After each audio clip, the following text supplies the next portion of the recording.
Hello, hey, hi, how you doing there? This is a part 2, which you could probably guess given the title, but you should definitely watch part 1 if you haven't already. There's gonna be some stuff in this video that I'm going to refer to that were in part 1, and some things that I'm not gonna mention at all because I mentioned them there. The reason we even have a part 2 is because while I was getting footage for Payday 2 from its launch, there were a few things that I did not remember at all, and I was under a bit of a time crunch to get that video out, so we're gonna talk about those things first, right here, right now. Just as a quick side note, once again, my video took too long to come out, so if I mention quick play in this and it's already out, well, you know why. It came out while I was recording the audio again.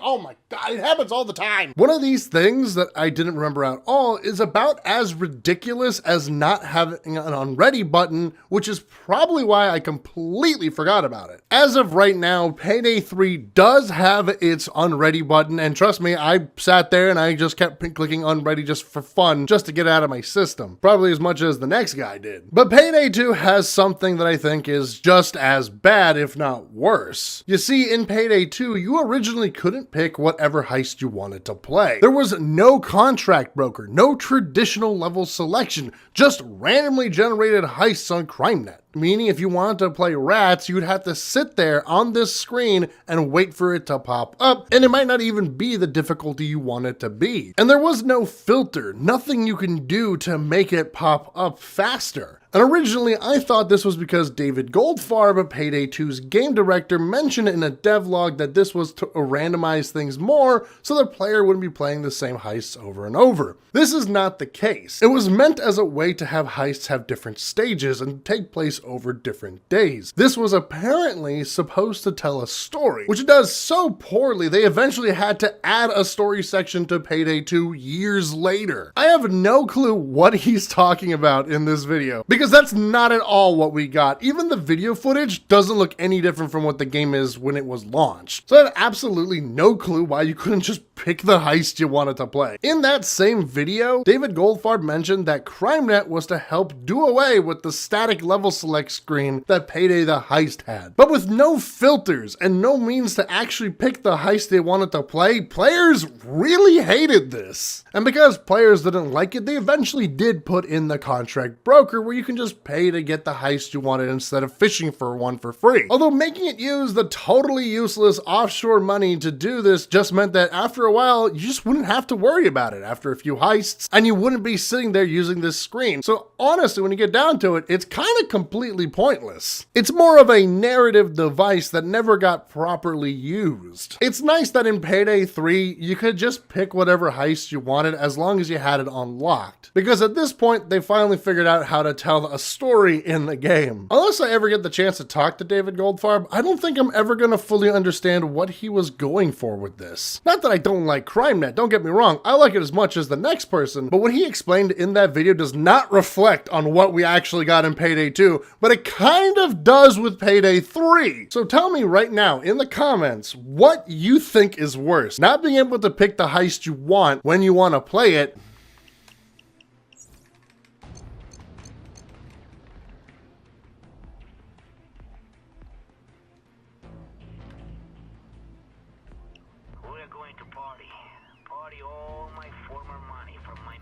there it is! The Promised Lands! Rats! Or not being able to unready for a heist. There's plenty of things wrong that Payday 3 did, but what I'm trying to say is that Payday 2 on launch wasn't perfect. There are things that were missing in there that we take for granted. Things that weren't added until later on, and probably because they focused on the PC build of the game as opposed to putting any effort into the console version. The problem that Payday 3 has right now is that they might be spreading themselves too thin because it's crossplay. Now as for that XP farming I thought they were trying to prevent, they did attempt again to prevent this from happening by adding the heat system, making it so if you play the same heist too often, the value decreases. And if you haven't played it in a while, it actually would go up. All this in an effort to stop people from farming XP and money, which was actually useful at the time. Money was incredibly useful at the time, and honestly was kind of a bottleneck in a lot of aspects. At the time, you needed money to spend skill points, and the amounts were crazy. Acing a top tier skill would be almost a mil. Oh, Oh, wait, I'm sorry. It was over $1 million after an update. One of the main problems at the time was that only about 5% of the money you got at the end of a heist went into spending cash. We actually, are you? That's it? 95% of it was not usable. And on top of that, if you wanted to get assets, well, that was also your spending cash. And with how expensive it was just to buy a new gun, you're gonna be finding yourself farming. And don't even get me started on the cost of weapon modifications. Why does it cost so much? Why does it cost this much for a stock? It's a pistol grip. Why is it so expensive?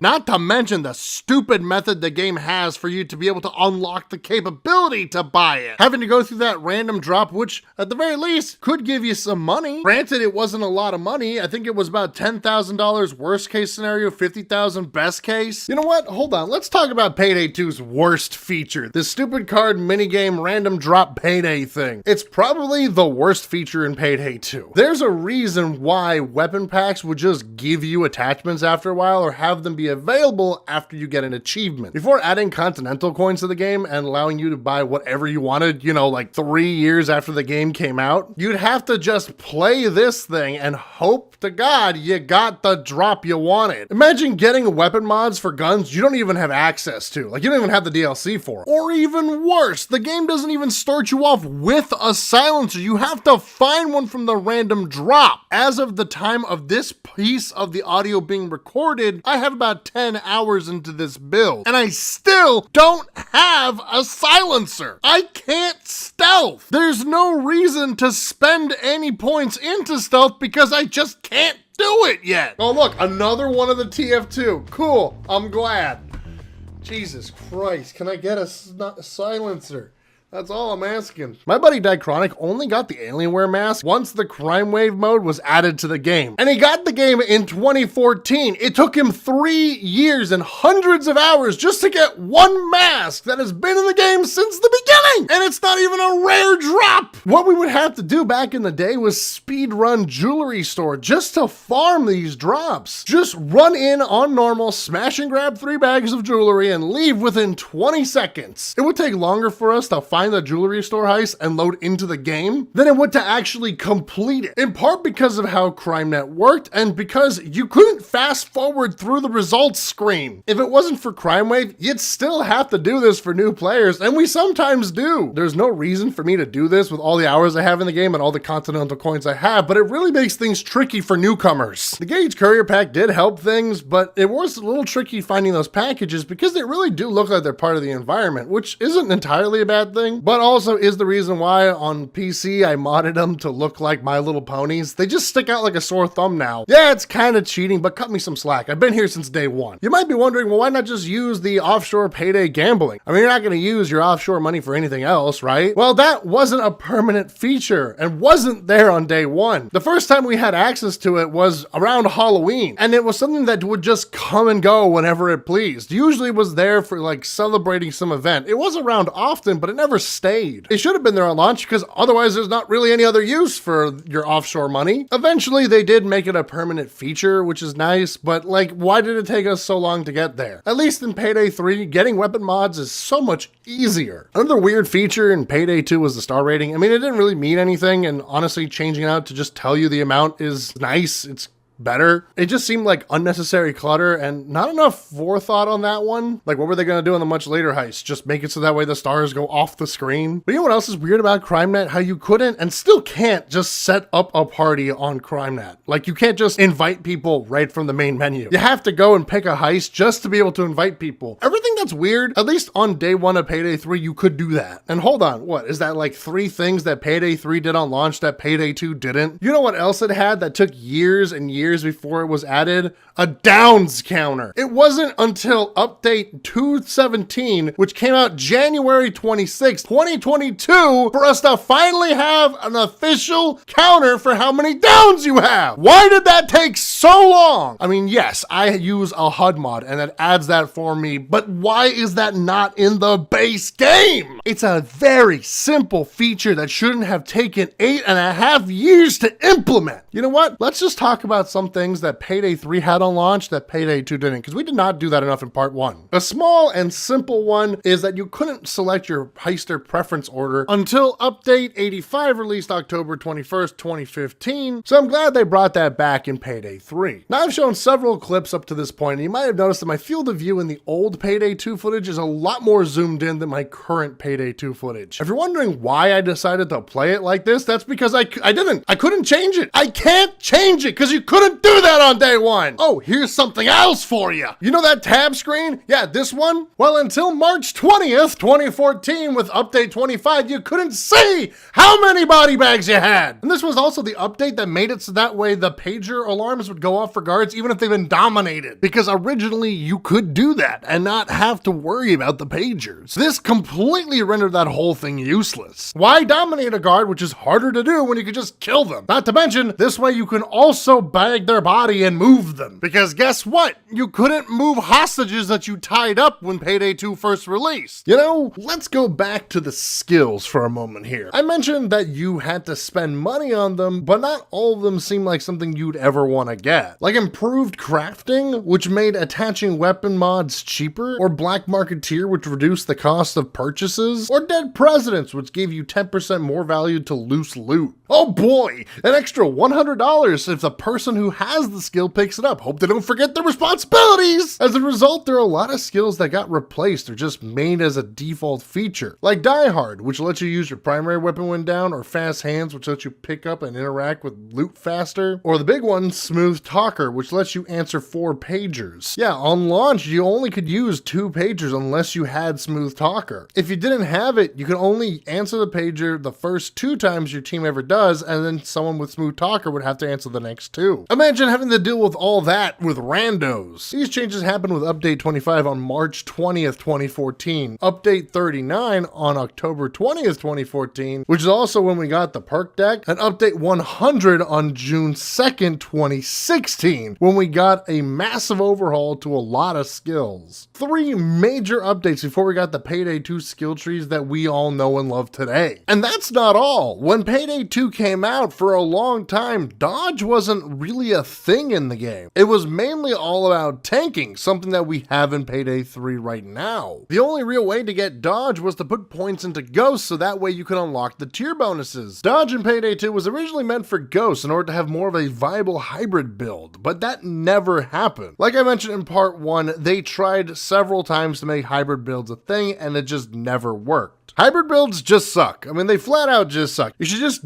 go all in on Ghost if you're gonna do Ghost. Don't try to half-ass it. This is actually something that Payday 3 does very well. Stealth till you fail is completely a viable thing in Payday 3. Sometimes I just complete it on stealth when I have a loud build on. So good on ya, Starbreeze, for Payday 3's significantly improved stealth. Knowing all this, I feel like we'll probably see some of the skills in Payday 3 go through some of the same changes too. With Payday 3, there are currently so many skills that feel absolutely useless, and players seem to have forgotten that Payday 2 has had the same problem. It took time before Payday 2 figured its skilled system out, something I mentioned in part 1. Even right now with Operation Medic Bag, we seem to be getting changes to skills with every update. However, I'm glad that they are adding new skill lines and giving us more skill points to use for now. I was honestly worried we were going to be stuck with 21 skill points. I feel like if they can just keep putting out more skills, we're going to come up with some crazy ideas later on. Remember, Anarchist and Stoic aren't base game, although one is free. In part 1, I went extensively into the issues I have with the skill lines, mainly on Starbreeze's philosophy with them, but I do like to keep an open mind, and I'm excited to see what they come out with. But I will say, I do think we're going to need a complete overhaul of this menu at some point. Along with those issues with the skills, people would also complain about Payday 3's balancing, and I really don't have the time, energy, or whatever in order to go through all the issues with Payday 2's balancing. Just know that it was absolutely awful its first year. It was so bad that the Ukrainian job had a better payout than Framing Frame at one point. I believe we were getting heist payout reworks for 2 years after the game came out. That's the level of imbalance we're talking about. The point that I'm really trying to nail home here, that I've mentioned several times, is that Payday 2 did not come out as good as it is today, even if you disregard all the DLCs adding content. Ignoring the difference between the amount of weapons and heists and looking at everything else, launch Payday 2 and current Payday 2 are two very different games, especially after update 39 and 100. It was like Payday 2 2.0 or Payday 2 2.2 or something. I don't know how you want to put it. To give you an idea of how much has actually changed, I'm going to go over a few more of the updates. I'm not going to go through all of them. That's just going to be crazy and insane. I just want to go over some that I think made some very notable changes. Ones that include features that are normally base game but were absent on launch, and ones that are things that we might be taking for granted, or at least didn't really remember were so important until Payday 3 came out. Like a quick play feature, everyone's complaining right now that there's no quick play feature in Payday 3, even though Payday 2 didn't come with this feature on launch, and it wouldn't be in the game until September 2nd, 2016 with update 107. Some of the things on this list were launched with Payday 3 and missing in Payday 2's launch. A lot of these are going to be things that you probably thought were always the case in Payday 2, since it's been so long since the game came out. If you want to skip this part, I understand. Here's a timestamp on where you can go, but I highly encourage you stay, because you might hear something that might surprise you. Like, for instance, update 48 that was released on December 4th, 2014 is not only when we got pre-planning for the bank jobs, Shadow Raid, and day 3 of Framing Frame, but also when we got the vote restart feature. You know, the one where you're like, oh, we botched the stealth, let's hit restart and try again. Yeah, that one. It took that long for us to get that, and it was in the open beta from before the game's release. It's also in the console version, like the Xbox 360 version of the game. Yeah, that version didn't get a lot of updates, so I don't know why that was in there but not on the PC build. Isn't that weird? Alright, so let's get going. Update 19, released December 5th, 2013, this had 3 big changes. First, you can switch firing modes. Yep, Payday 2 didn't start with them either. Second, all players could purchase assets, not just the host. And lastly, the size of your weapon and mask slots in your inventory was increased. Originally, you only had 1 page and 9 slots for primaries and secondaries, and only 8 for masks. This is because the default option took up a slot. Now the quantity of slots have been quadrupled. Next is Update 26, released on April 10th, 2014. They added the ability to chat with people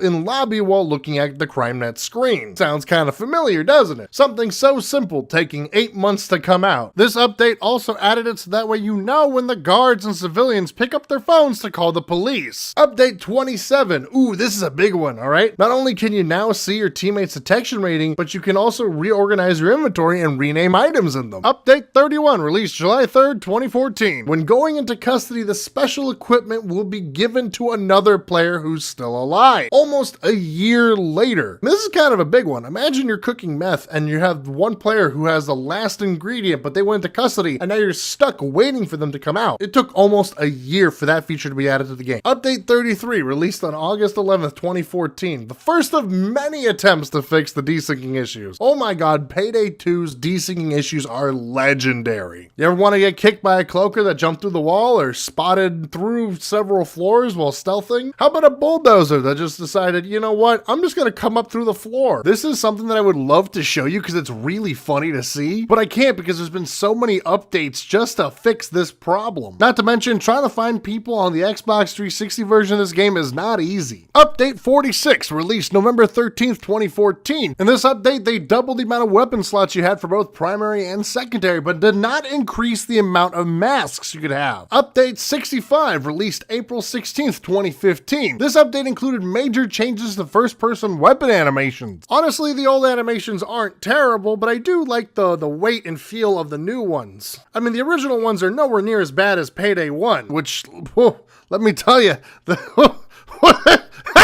They're not great, to say the least. This wasn't the last time we would have these. More of them would be sprinkled out throughout updates after this one. Update 82, released on October 18th, 2015. This added the ability for players to tag their lobbies with whether their preferred tactic is loud or stealth. That's right, it wasn't a base game feature. One that really should have made its way to Payday 3 on launch. Update 85, released on October 21st, 2015. Now this was a feature that came launched with Payday 3, and it was that way we could pick the order of characters we want to play. Before, I think you would be defaulted to Dallas if your character was picked. I think this is one reason why the I need a medic bag became popular, because so many people would hear it since their character was picked. Update 88, which was released October 24th, 2015, added the long-awaited and surprisingly missing jumping animation. Oh boy, this huge controversial update. See, these last 3 ones are all part of Crime Fest 2015, which was the event that also gave us the safe, as well as Ulf Anderson departing from the studio. Or at least when the announcement was made that he had departed. As with all Payday Crime Fest events, it was a huge update, but this was by far the most divisive since those loot boxes were added in thanks to 505 games. And imagine having microtransactions added to your game and you're following that up with something as stupid as jumping animations, which is something that should have been in the game since day one. And here we are, a little over 2 years later, finally getting those things. And those troll masks was just tossing fuel to the fire. All right, let's just move on. Update 89 increased our weapon and mask inventory from 5 pages to 10. And it would remain this way up until the last year of Payday 2's updates. Next up is Update 100, which I know we have mentioned already, but there's a few more things I wanted to mention here. It was a pretty big update. It was released on June 2nd, 2016, and came with some major changes to the package handling with updates. Before, you basically needed to have twice the space of the game available on your hard disk just to update the game. And Payday 2 was not a small game by this point. For the time, 40 and 50 or 60 gigabytes for this game seemed like quite a bit. And that's after they went through several updates reducing in size. Moving on, we have Update 107, released on September 2nd, 2016, where team AIs can be told to stay still by pressing Z. Yes, it took this long to get the 2 AIs that you had available to you to actually stay still. As I mentioned before this long list, this was the update that gave us quick play, but it also gave us a few other very important things, such as profiles, a ban list, and in my opinion, one of the most important things that should have been there on launch, leg hitboxes. That's right, up until this point, legs did not have hitboxes. You could only shoot them in the body or the head. Now you might think that this doesn't seem like that big of a deal, but believe me when I tell you there are multiple instances where having that would have been helpful.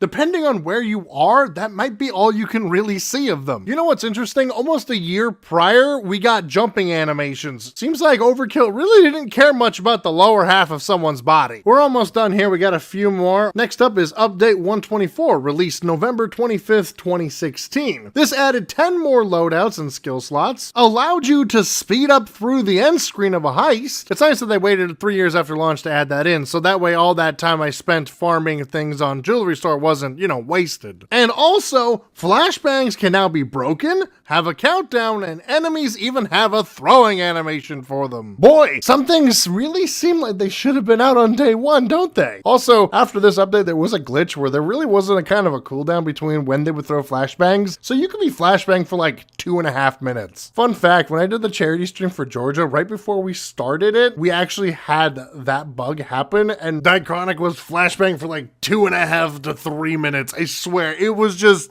insane. Moving on to Update 130, released February 1st, 2017. Team AI can now carry bags. Yep, only now can they do this. Payday 3 decided, yeah, we're gonna make sure we have that one on day one. Thankfully, that's one of the few things that actually did carry over, but my God, why did it take this long for that to be a feature that's added? That should have been there earlier. There were mods that would allow them to do this well before this was added to the game officially. Then we have Update 146, which came out May 18th, 2017. This was known as the Henchman update. There was a beta a month prior, but now it was made official. This made it so that way you can customize the AI by giving them masks, weapons, and buffs. Also, you can finally have a full team when playing solo instead of just the two of them. I'm just gonna say this right now. Please, Starbreeze, add those things back into the game. Like, come on. The AIs being able to inspire you or something, that was so useful because the AIs in Payday 3, they are not smart. They're better on Payday 2's on launch purely because they can carry bags. But other than that, I'm not sure if much is different. If you're gonna make them, remember, if you're gonna make them dumb, at least make them durable. The last one I want to mention is update 186.1, which came out August 18th, 2018. This update gave us the holdout mode. And I know I didn't mention Crime Wave, but I think holdout was kind of a bigger one because that's what people really wanted for a long time. Don't get me wrong, I think Crime Wave was a lot of fun, but holdout was kind of the thing that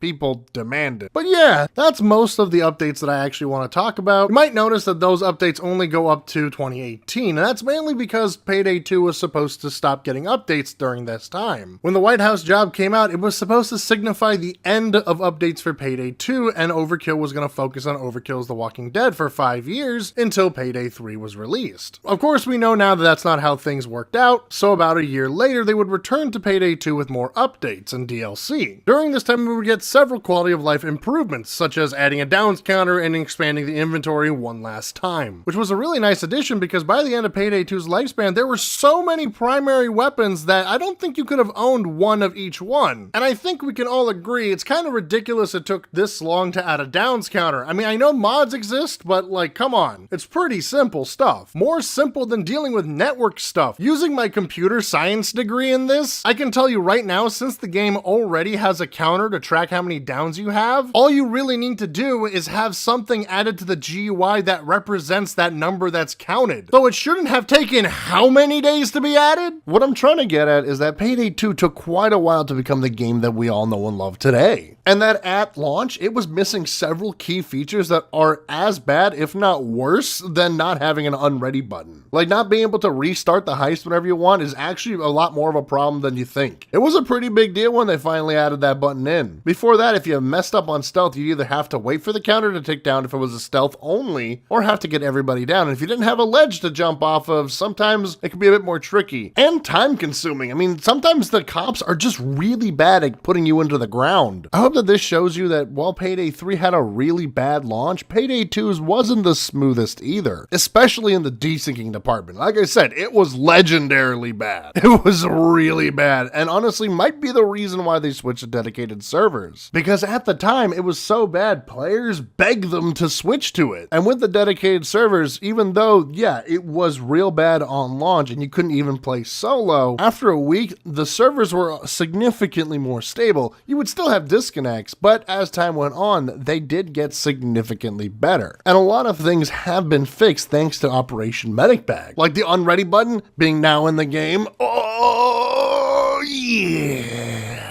Now, there is still a lot more to go, and I would love to tell you that, no, Payday 3 is perfect now, you should come and play it. And while, yes, the Fortitude skill line, the reworks to medic bags, and the adaptive armor are all fantastic, not to mention incredibly overpowered, there's still a lot more that needs to be added. New heists, new weapons, a server browser, solo offline play, and people are repeatedly asking for a quick play feature, which wasn't in Payday 2, but hey, you know, not a bad idea. So much so that it's currently in the game. A constant complaint that I see a lot of is that people are saying, well, why aren't we getting a quick play feature, but they're still putting out paid DLC? They haven't given us a server browser and they're being all money grubby. Why? Well, there's actually a very simple explanation for that. They sold a season pass. They either bought it or it came with their edition of the game. As a result, they have to fulfill that promise. Which, yes, does kind of suck, especially by this point, Payday 2 did have a few maps that were free, as well as giving us some free weapons. And I think that's where players are really frustrated. I feel like if they could put out a few free weapons, then people wouldn't be nearly as pissed. I mean, we are getting a free LMG, that's pretty awesome, but like, where's the Deagle, the Judge, the automatic pistol? How about another sniper or another shotgun? How about a quad-barreled rocket launcher as an overkill weapon? They're doing great on the skills department, but the weapons department is lacking. And we could really use some more heists, and they don't have to be complicated, just give us like a different kind of bank. Hell, at this point, I'll take Go Bank, my man. One thing that might might be on your mind if you've seen the leaked 2020 build of Payday 3 is that why is it that it has Jewelry Store ported into it? And if they're able to port the entire map over and just have to kind of add a few things in order to make it work, why don't they do that more? And honestly, I agree. It would be nice to have some simple heists added to Payday 3 just for extra content. We don't need extreme changes to the heist. I wouldn't mind just having a few bank heists added. Or how about Watch Dogs? That one's kind of simple. Just something to have some more legacy. Obviously, it would take some time to add, and I'm sure you have some more work to do than just like drag and drop. I myself don't have a lot of experience with the Unreal Engine, but I do know some people who do, and I asked them a few questions about this build. One thing that they did tell me was that the Unreal Engine is actually not that easy to make games for. Not that it's a bad engine, it's just that it takes time to, learn how to use the engine,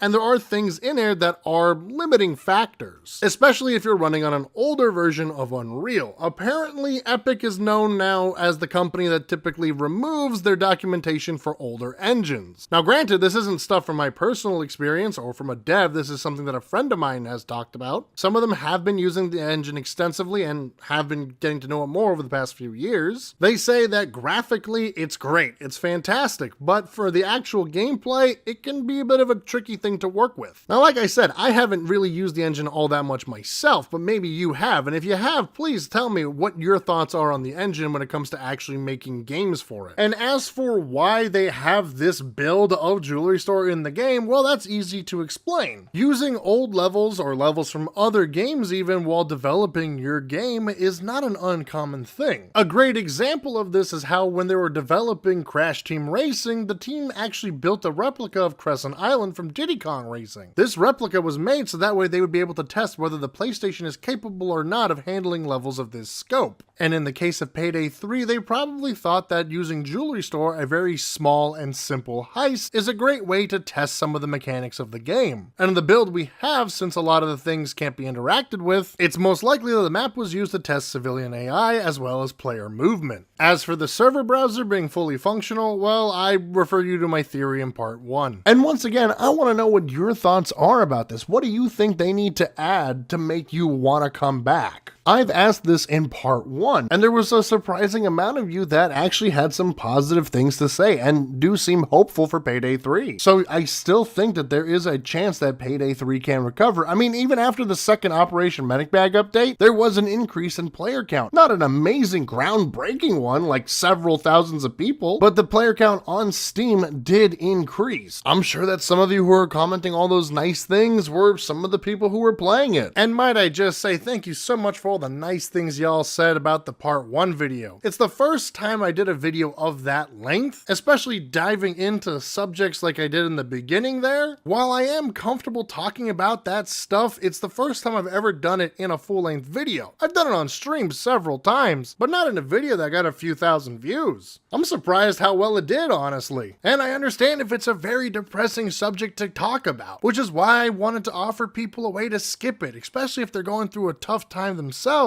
And if you're going through a tough time similar to I did in that video, just know I care about you. If you want to message me and talk to somebody, just to vent. I may not be a medical professional about the subject, but hey, if I can help you in any way, let me know. One last thing that I want to talk about before we delve into the comments from last video is something that I've been seeing on a lot of comments on Facebook, Twitter, and Reddit. And that's that Payday the Heist is better than Payday 3. Now look, I like Payday 1 as much as the next guy. It's the game that got me into the franchise, and I got my problems with Payday 3 as much as everybody else. But this is a bit much, don't you think? Especially in the graphics department. Saying that Payday 1 looks better than Payday 3 is a bit absurd. But you know what's interesting? Is I remember when Payday 2 first came out, people were complaining that it wasn't as fast-paced as Payday 1. And honestly, going back and playing Payday 2 on the Xbox 360, I'm starting to remember why they thought that. Yeah, the game felt overall a bit slower, especially when you add in the fact that now you have to move bags. In Payday 1, gold weighed the same as not carrying anything. And when it comes to content, the game came with barely any weapons, and there were only 6 heists on launch. First World Bank, Heat Street, Panic Room, Green Bridge, The Diamond, and Slaughterhouse. And then the Wolfpack DLC added Counterfeit and Undercover, and only on PC would you get the No Mercy heist. next. The DLC would also give you like a new skill line or whatever the hell it is, which also gave you like 3 more weapons and a few other things, as well as sentries. What you should do is go back and play Payday the Heist if you haven't played it in a while, because it's a bit rough. Alright, so now that we've covered what people online have said, let's see what people on my comments have said. First, just a quick shout out to CS and It's the Hotline. Thank you so much for the kind words you said. While my former coworkers might have disagreed with me, I genuinely try to keep a positive attitude, and I don't think we have much to gain from being overtly negative to Starbreeze. Are we all disappointed with the launch of Payday 3? Yes, we are, but what matters is what they do next. And granted, it's been a few months since Operation Medic Bag has come out, and we've gotten a few quality of life improvements. And while yes, these improvements are really nice, and I know we can all say time and time again they should have been there since the beginning, it's nice that they're there now. And by this point in the video, that should sound kind of familiar when it comes to Payday. Besides things like quick play and a server browser and filters and things that state that we're playing either loud or stealth, we need more weapons and heists in Payday 3. But this is a problem that plagues a lot of games that are sequels to games that have been worked on for many years. Like imagine if Team Fortress 3 came out. Do you think it's going to have nearly the same amount of content that TF2 has right now, while also being a substantial enough improvement over the previous game to warrant having a sequel? Like Overwatch 2. When Overwatch 2 came out, everybody was hating on it. I mean, it's well deserved and they have a lot of things that they've done wrong since it's come out, but there's still a huge player base for it. So clearly they're doing something right. So when it comes to having a positive view on Payday 3, what's important to remember is that you bought the game. You have it. You're stuck with it if you bought a digital one because you've already played the game. Since you've played the game for a certain amount of hours, you're not going to be able to return it, so you gain nothing by them not updating it. It is important for us to show our distaste in what they've done, but it's also important that we understand that game development is difficult, and we shouldn't hate on them as individuals because I don't think that anything malicious was intended. It's important that we voice our concerns and we tell them that, hey, we don't like this one thing, can you fix that? But we also want you to know we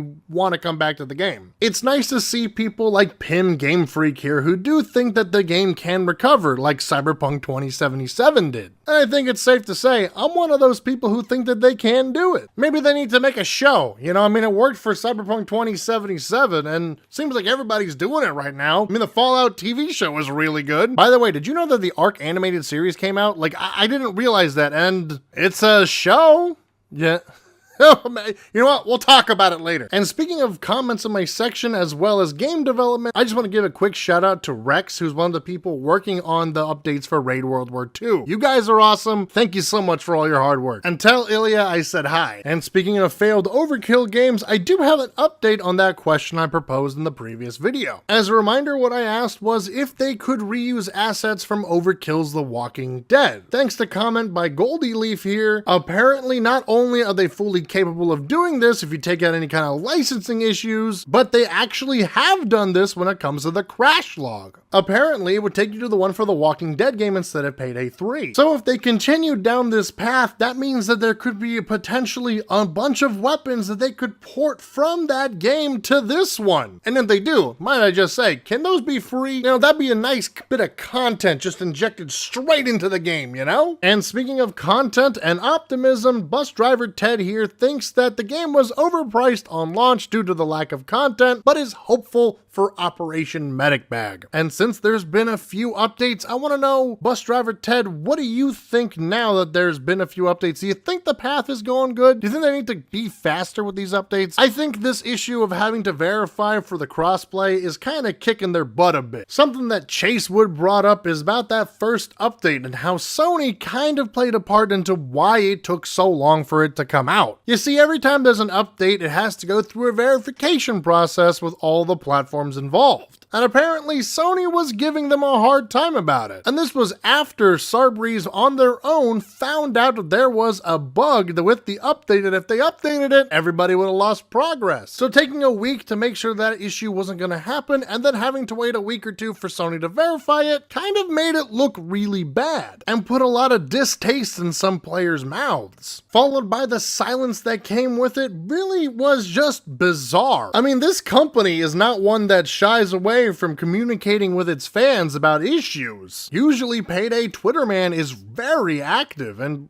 still refuses to follow me. And when it comes to updates, I agree with the Gray Shaman here. They haven't done the best job keeping the same pace with updates as they did with Payday 2. And we've talked a lot about updates of Payday 2 in this video so far. If they could just get that content ball rolling out faster and give us some more free content, they could finally catch up with Payday 2. And granted, with Operation Medic Bag, we've had an update every month since it was announced. And if they can continue that, or even maybe do it a little bit faster, they would catch up to Payday 2 in no time. The last thing I want to leave you guys on are these two comments by Muffins and I'm Just Simply Simplistic. They're both very similar, so I figured I'd put them together. They're both talking about how they enjoyed that part 1 video. They thought it was well made despite its length, and these longer content videos are things that I'm not too familiar with doing, so I'm sorry if I repeated myself several times throughout this video. So I'm sorry about that. I don't think I repeated myself as much in part 1, which I think makes it kind of better, but in the future, as I do more long-form content, I'm sure to improve. At least I hope. That's my goal. I don't want to be stuck stagnant making the same kind of videos forever. I would like to improve them. I don't want people to think I'm like Doug Walker. But let me know what you think about anything we've covered here as well as this video format itself. I'd love to do more videos this length discussing topics of other games as well as movies and shows that are adaptations of video games. I will say we're going to take a little bit of a break from Payday content for maybe a month or two just so that way we can cover some other things that I've been requested to do. But we will return to this franchise and we will definitely return to Payday 3. So don't go anywhere. And remember, take care of yourself, drink plenty of water, and always remember, I love you. Bye-bye.